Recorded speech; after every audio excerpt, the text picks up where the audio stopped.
અમદાવાદની 7 ડે સ્કૂલમાં પૂર્વ શિક્ષકના સાથે જે ગંભીર આરોપ લગાવ્યો છે પૂર્વ શિક્ષકે જે ગંભીર આરોપ લગાવ્યો, શાળા પહેલાથી જ ચાલે છે ગેરકાયદે પ્રવૃત્તિ. પૂર્વ શિક્ષકનું આ નિવેદન.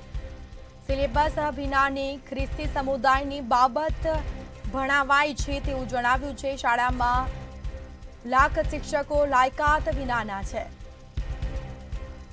મેં આ બાબતે અવાજ ઉઠાવ્યો તો પરેશાન કર્યો તેવું જણાવ્યું છે.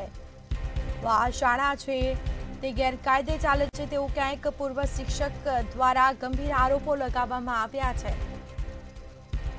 તો શાળામાં પહેલાથી જ ચાલે છે ગેરકાયદે પ્રવૃત્તિ તેવું પૂર્વ શિક્ષકે જણાવ્યું છે. સિલેબસ વિનાની ખ્રિસ્તી સમુદાયની બાબત ભણાવવામાં આવે છે બાળકોને. કેટલાક એવા શિક્ષકો છે શાળામાં જે લાયકાત વિનાના છે. શિક્ષકો પાસે પૂરતી ડિગ્રી નથી બાળકોને ભણાવવા માટે. તો કયા આધારે શિક્ષકોની સ્કૂલમાં ભરતી થઈ તે પણ મોટો સવાલ.